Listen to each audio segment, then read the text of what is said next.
Sa pinalanggan namon nga Negbusan, kami ang inyong kapulisan sa Public Information Office. Nagaimbita sa inyo na magpamati sa Nokbo in Action. Mabatian kada Domingo nga adlaw, alas 3:30, tugtog alas 4 sang hapon. Sa sining nga programa, amon pagkatalo kayo ang mga topiko angot sa droga at terorismo.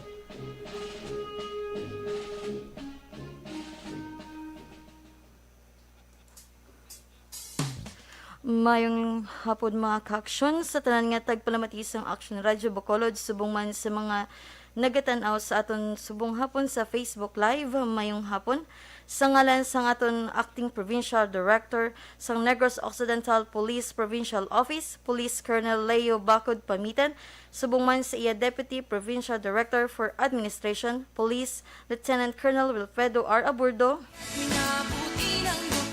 subong man kay Police Lieutenant Colonel Nazar P. Canha, Deputy Provincial Director for Operations, kag kay Police Lieutenant Colonel Arthur Baybayan, Chief of Provincial Community Affairs and Development Unit, kag sa aton nga Chief PIO, Police Lieutenant Abigail G. Donasco, ini si Police Corporal Janel Katage, kag gininamon si Police Corporal Julie Enrile. Sa naligad nga episode sang Nokpo in Action, aton ginpahibalo ang nanganungod sa Pag-ibig Fund, pagtutulungan sa kinabukasan ikaw, bangko, industriya at gobyerno. Sa sini nga hapon aton liwat istoryahan ang Pag-ibig Fund, pero aton tutukan ang nahanungod sa pinakakilala nga produkto o konserbisyo sa ahensya nga nahanungod sa housing loans. Pero antisina sa aton nga segment, maayo nga aksyon, maayo nga balita. ang kapulisan sang 2nd Negros Occidental Provincial Mobile Force Company sa idalom sang pagpamuno ni Police Lieutenant Colonel John A. Mukyat, Force Commander, nagtukod sang processing house para sa mga fishery products sa Barangay San Juan, Binalbagan, Negros Occidental. Ang ini nga aktibidad ginpatigayon sa mga miyembro sang kooperatiba kag ginorganisar sang PNP Community Support Team para makabulig sa pumuluyo nga maka-income, mangin produktibo ini may kaangot sa Executive Order 70 o ang tinutuyo sang Task Force to End Local Communist Armed Conflict or TFLCA. Sa piyak naman nga bahin, mga katapos ng Regional Community Affairs and Development Unit, kaupod ang Negros Occidental Police Provincial Office, 1st and 2nd Negros Occidental Police Provincial Mobile Force Company, kag Kabangkalan City Police Station, nagpatigayon sang outreach program kag nang hatag sang relief goods sa mga naapektuhan sang bagyong Odette. Sa Barangay 1, Kamansi, Binikwil kag Barangay Linaw, Kabangkalan City. Ang ini nga mga donasyon naghalin sa PNP Bisok Class 05-11-21 Santibay. Kung sa diin ang ila class nakahatag sang 350 ka food packs. Sa siningation aton abi-abihon si Mr. Wilmer Lirasan, ang manager sang Pag-ibig Fund, Bacolod. Bagoy na no aton anay pagatamyawon ang aton mga tigpalamatik kag nga gagit sa aton subong hapon sa aton nga Action Radio Bacolod Facebook page. Sir, mayong hapon kay Sir Kits Ulitan, sir, kag mayong hapon ng gili sa tanan nga tagpalamati subong no sa Negros Occidental Police Provincial Office. Sila binigid sa amon nga headquarters kag kakupod namon sa Police Community Affairs and Development Unit. Kag subong man ginaabi-abi naton kag ang aton ginahulat si Sir Wilmer Lirasan naton tamyawon ang amon kaupdanan sa Police Community Affairs and Development Unit kag sa Public Information Office sa Police Corporal Seychel Ocana. Sa pagpasok sa bansa. Police Staff Sergeant Art Evan Margalio kag ang amon kaupdanan nga siya Patrolman Joseph Villanueva. Okay no, sa subong hapon na sa piyak nga telepono si Sir Wilmer Lirasan sang manager sang Pag-ibig Fund ng Bacolod City Branch. Sir, mayong hapon. Mayong hapon sa aton nga tagpalamati. si kay Corporal Katagi, kay Corporal Enrile, may hapon sa inyo. Mayang hapon man, sir, no? So, sir, bago kita, sir, magsugod, sir, pwede ka bala makapakilala sa aton nga tigpalamatikag, tigtumulanaw sa Facebook Live sang Action Radio Bacolod, sir? May hapon gani sa tanan no nga mga tagpalamati subong kay nagalantaw sa aton via Facebook Live. Ako si Wilmer Lerasan, no? Taga Tubong Iloilo pero nag-migrate na diri sa Bacolod sa tong 1995 pa. So medyo dugay-dugay na kita diri sa Bacolod. Kag currently I am the Department Manager 3 of Bacolod Housing Business Center o Pag-ibig Fund. No, diri sa Bacolod ang aton sina nga coverage sa Bacolod Housing Business Center is the whole of Western Visayas. So, sir, ang akong kaupod nga siya, Police Corporal Katagi, sir, miara siya sang pamangkot sa imo, sir. Sir, mayong hapon. Maayong hapon. Sir, ano ini ang housing loan sang pag-ibig, sir? Ang atong nga housing loan nga sa Pag-ibig Fund, isa ni siya sa main gid nga mandate sang Pag-ibig Fund. No? Ang Pag-ibig Fund, gin-create no, sa duha ka mandato. Ang una nga mandato is to generate savings para sa aton nga mga members so that nga sa pag-retire nila, may ara sila na suptan or may savings sila nga makuha sa Pag-ibig Fund. Ang ikaduha nga mandato sa Pag-ibig Fund is amo na siya ang pag-provide no sang disente nga pabalay no para sa aton nga mga Pag-ibig members nationwide. So ginatuman naton nga mandato nga mag-provide no sa mga pabalay sa aton mga members. So, bali, sir, ano ang mga advantage ni kumpara sa iban nga ginhatag nga housing loan, sir? Ang aton nga programa sa Pag-ibig Fund, no, kung lantawon mo ang survey sang last year, no, 2021, more than 60% sang housing financing all over the Philippines gina-take out sang Pag-ibig Fund. Bali ang mga subong mga Pilipino nga gusto nga mag-angkon sa ilang mga balay, kadam-an gid no, majority sa mga Pilipino ang nag-avail sang housing program sang Pag-ibig Fund because nga madamo kita sang advantages nga gina-offer no. Isa sina sa mga advantages na nato no over our competitors. No, ang aton nga mga kompetensya actually are the banks, the mga private banks. No. So sa ako na hambal gina 60% ginapaagi sa Pag-ibig, ang 40% sa house financing nag-cater sina ang tanan nga mga private banks, no. So sila ang nagatululunga sang 40% sa market. Pero ang 60% iyalan na solo lang na ginasolo na sang Pag-ibig Fund.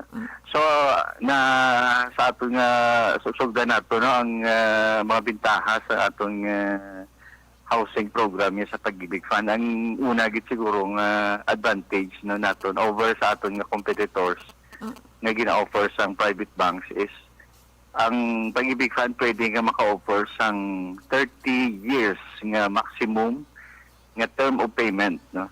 Hindi ni siya ma-offer sang mga bangko. Ang ako lang nahibaluan siguro ang pinakalawig nga mahatag sang bangko sa aton is 20 years. Yes. Pero sa Pag-ibig Fund pwede kita nga makakuha sang term of payment. Ang bintaha sinadari nga kung magkuha ka sang lawig nga termino no like 30 years. Mas masarangan, mas affordable ang imong nga monthly amortization. So hindi ka mabudlayan sa pagbayad sang monthly because nga 30 years to pay, so gamay ang imong nga balayran kada bulan. Ang ikaduha siguro nga bintahan naton sa aton nga competitor is sa Pag-ibig Fund ang interest naton nubo gid siya katama ikumpara mo sa bangko. Kag ang aton nga interest rate sa Pag-ibig Fund hindi siya bala nag-fluctuate rate no nga nagadepende sa ekonomiya sa Pilipinas. Ang bangko ya pag hindi maayo ang ekonomiya sa pungsod sa Pilipinas without notice siya magulpila na sila magpasaka sa ilang interest. Ang Pag-ibig Fund kung ano man ang sitwasyon sa ekonomiya sa Pilipinas nag-steady lang ni siya. Hindi siya saka panaog. Although nga ang trend no sa aton nga loan interest rate subong sa Pag-ibig.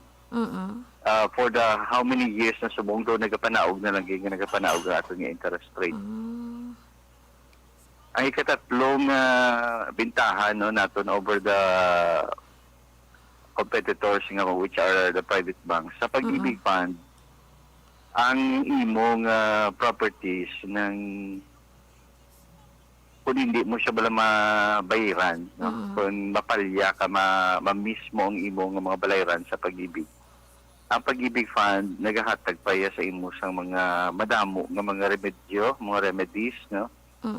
Mga programa, mga restructuring program, may mga penalty condonation program kita nga gina-offer sang Pag-ibig Fund nga mabuligan ang borrower nga masalbar niya o ma-redeem niyang iya nga property. And I don't think sa bangko gina-offer man ang amuni nga mga klase nga programa. So amo lang na siguro ang tatlo nga daw pinakadako gid naton nga mga advantages over sa aton nga mga competitor. Yes, sir. So, ang simplest Corporal Katagi, sir, may pamangkot di what, sir? Sir, sino ang pwede nga maka-avail sini nga mga housing loans, sir? Actually, ang tanan naton nga mga miyembro sa Pag-ibig, as long as you are a member of Pag-ibig Fund, qualified ka nga mag-avail sa aton nga housing loan no, sa Pag-ibig Fund. So, ang aton nga eligibility is individual. Both silingon, nga kung sa inyong pamilya, ikaw bingabana, member ka sa Pag-ibig, ang imong asawa, miyembro man sa Pag-ibig, ang inyong mga anak, miyembro man sa Pag-ibig, ang kada isa entitled nga gamito niya ang iyang loan entitlement sa Pag-ibig Fund. So, ang iya husband, pwede siya kakuha sang house and lot. Ang wife, pwede man kakuha man sang kaugalingon niya nga house and lot. Ang mga anak, ang uman. So, ano siya, ng individual ang entitlement. Kag, as long as nga may ara ka lang gina-income kada bulan, may continuous kang monthly income, ma-qualify ka gid sa pagkuha or mag-avail sa aton nga housing loan program sa Pag-ibig. So, sir, anong mga requirements or kinahanglan para maka-apply ka sa housing loan, sir? Ang mga requirements subong actually ginpahapos na nato no sa para sa aton nga mga miyembro kay sa mga borrowers. Gin-streamline na ni nato ang mga requirements no kay unlike before nga daw kadamo gid no sa lista, kadamo sa checklist nga dapat mo i-comply sa para nga maka-avail ka sa housing loan. Sa subong nga nang gin-streamline na gid naton. And ang pinaka-importante na lang gid nga mga requirements amo na sang gina-require naton sa aton nga mga borrowers. So sa mga basic gid nga mga requirements no nga ginapangay naton sa aton borrowers, una-una kinahanglan mo gid nga mag-fill out no sang housing loan application form. Pwede mo na siya ma-download sa aton nga website sa pagibigfund.gov.ph. Pwede mo ma-download ang aton nga housing loan application kag ang checklist of requirements. So, basic na requirements, tatlo lang gid ka dokumento, no? Housing loan application. Ang ikaduwa is ang imo nga proof of income. Ang proof of income, amo ni siya ang aton nga mga payslip, ang certificate of employment and compensation or ang imong income tax returns. Amo na sa mga examples ang proof of income. So ang amo na sa ikaduwa, ikatatlo nga basic requirements sa pag-loan sa Pag-ibig is ang imong valid ID. So government issued nga valid ID.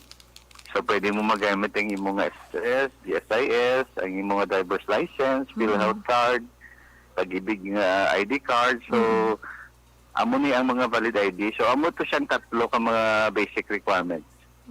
Nga dapat di mo i-comply para maka-avail ka sang housing loan sa Pag-ibig. Now, kung ang imo nga purpose is nga mag-avail ka sang pagbakal sang duta, ang nagabaligya sang duta or ang seller sang property, kinahanglan nga mag-provide man siya sang certified true copy sang titulo, ang latest nga tax declaration kag tax receipt sang sina nga property, kag ang location plan kag vicinity map sang sina nga property. Plus nga mag-execute ka mo sang contract to sell, no, nga nagsugtanay ka mo nga buyer and seller nga backloan mo ang ina nga property sa sina nga seller. So in the form of a contract to sell. So amo na very basic. So kung ako matandaan, mga 7 lang gid ka dokumento ang pwede na ang kinahanglan para nga makakuha ka sang makabakal ikaw sa duta. Now, kung ang imo naman nga purpose is house construction, aside sa tong 7 nga gin-mention ko, no, kung mapatindog ka sang balay, ma-secure ka gid sang building plan.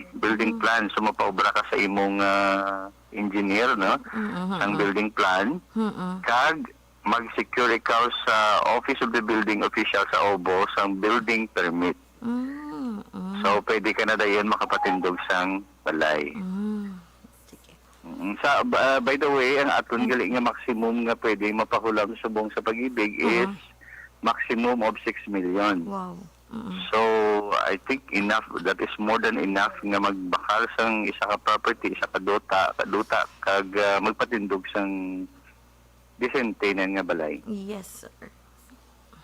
So, sir, may age limit bala ni sir ang pwede nga maka-avail sang housing loan?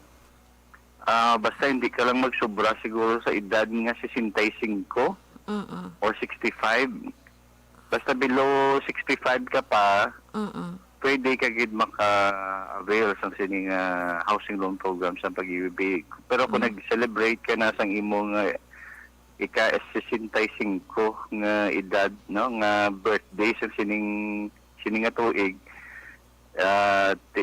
ihatag na lang siguro ang opportunity sa aton nga mga anak, no, nga mag-avail sang housing loan sa Pag-ibig. Gani man, sir. So, sir, kung may iban kabi nga sa isang loan sa Pag-ibig, pwede pa bala maka-apply sang housing loan, sir? Like, kung may salary loan kabi, sir, savings loan nagali, sir, ninyo, sir.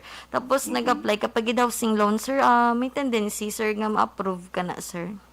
Ang aton availment, no, sa mga program sa Pag-ibig, pwede siya nga simultaneous, no, pwede kang may ara ka calamity loan or multipurpose loan, and at the same time kung gusto mo nga mag-avail sa housing loan, pwede lang, as long as nga ang imo nga pagbayad diri sa salary loan, no, sa ginatawag nato na nga multipurpose loan or sa imo nga calamity loan, updated man, no, kay ang logic sinadabalaan nga sa multipurpose loan medyo gamay ni siya nga balayran mo, kay gamay lang man niya nga kuan nga amount ang ginapa-lend out naton sa multipurpose loan. So kung hindi gani ka makasarang sa pagbayad sa sining klase nga loan, how much more nga mangin maayo ka nga ba nagbayad, no, sa housing loan, kay ang aton niya nga release dire ipahulam sa imo sa housing loan, milyon na niya mo ang gina-istoryahan bala.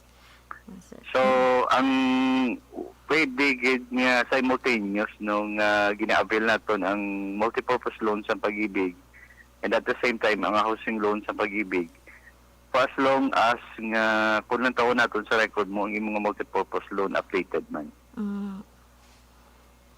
So, sir, kung may example, sir, na-delay bayad ang isa ka member sa ilang housing loan, ano, sir, ang mangin penalty, sir? Or may penalty? Sa Pag-ibig,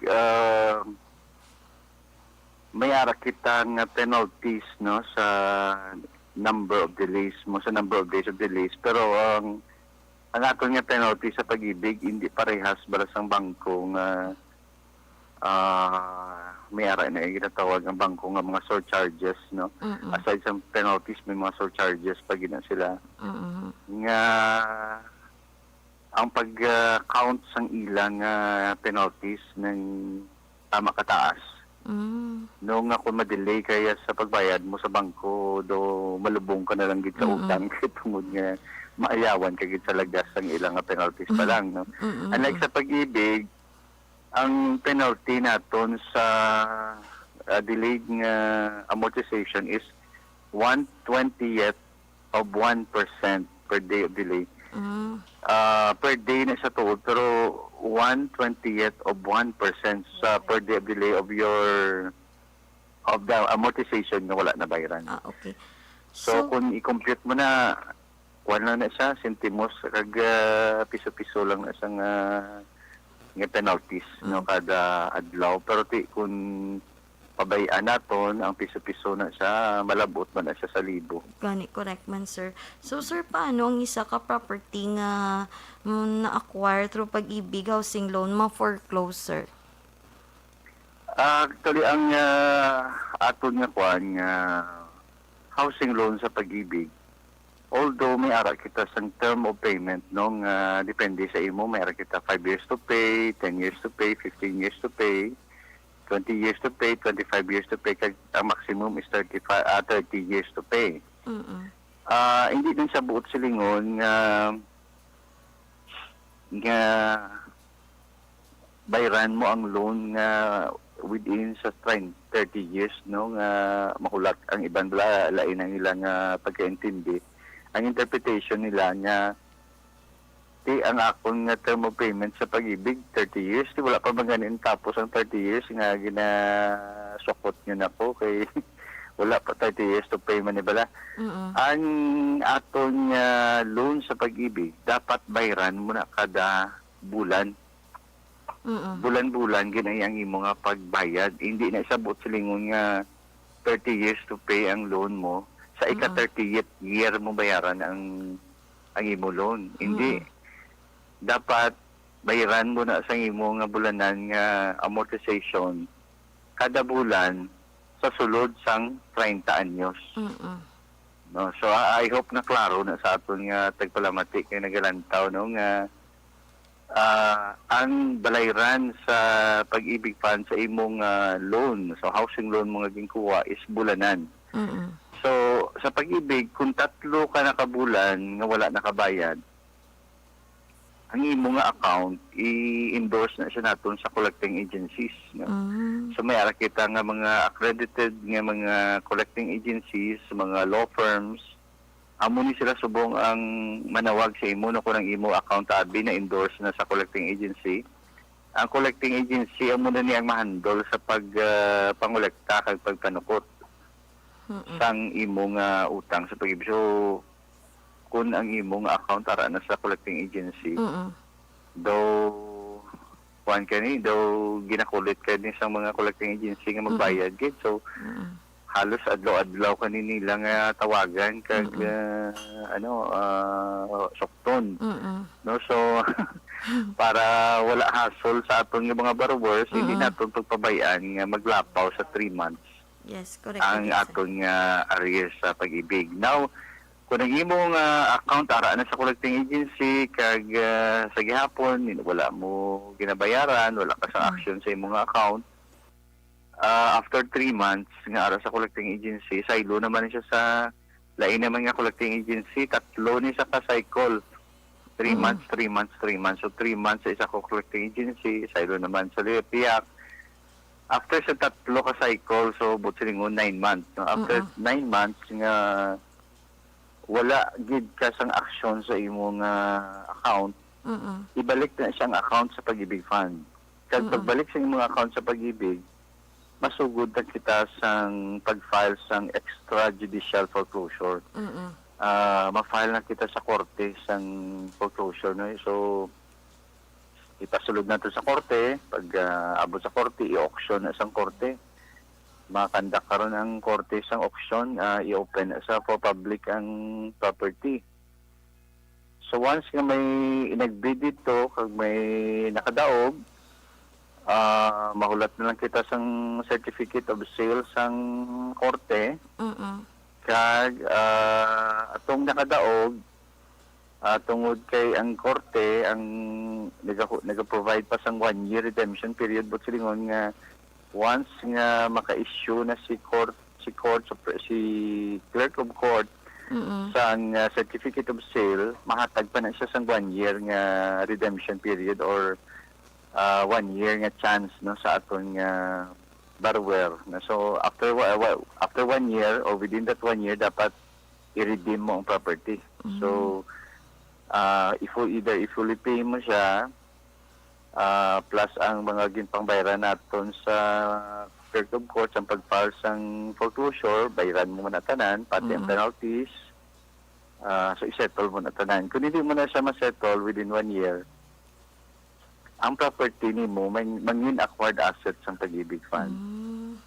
So ang titulo isaylo na sa pangalan sang Pag-ibig Fund. Kung masaylo na sa pangalan sa Pag-ibig, mangin acquired asset na isa sa Pag-ibig. Before naton sa i-auction, no, nga i-open, ibaligya naton sa public, hatagan anay ni Pag-ibig Fund ang dati, no, ang previous nga owners sa sinang nga property, nga baklon liwat ang ina nga property. So you still have a chance to repurchase the property o galing kay sa pag-abot sa sinaguro nga timpo, base ang presyo balas ang property nagsaka na. Because nga hindi man kita guro mag-expect nga ang presyo sang duta sa subong nga tuig ni mga gibakal, mangin amo manggihapon ang iya presyo after 2 years na. So sa amo na to nga price nimo siya baklo na ang property. So Kung sir, hindi ka interesado nga mag-repurchase ang sinang nga property, then is-subject naton siya sa auction, no? Sealed public auction. Ginahimo na naton every month. There is Gaisano City Mall. Although subong hindi kita allowed nga mag face-to-face nga sealed public auction, ang ginaobra naton is in the presence of the COA representative and the disposal committee members, no, naga-hold kita sa monthly nga sealed public auction. So sir, madam, gid nga salamat Sir Wilmer no sa imong chimpo kag oras nga ginhatag sa amon na labi na gid sa diri sa Nokpo in action, Sir Wilmer, sir. Madamo man nga salamat no, sa pag-imbita ninyo sa akon sa sining nga programa.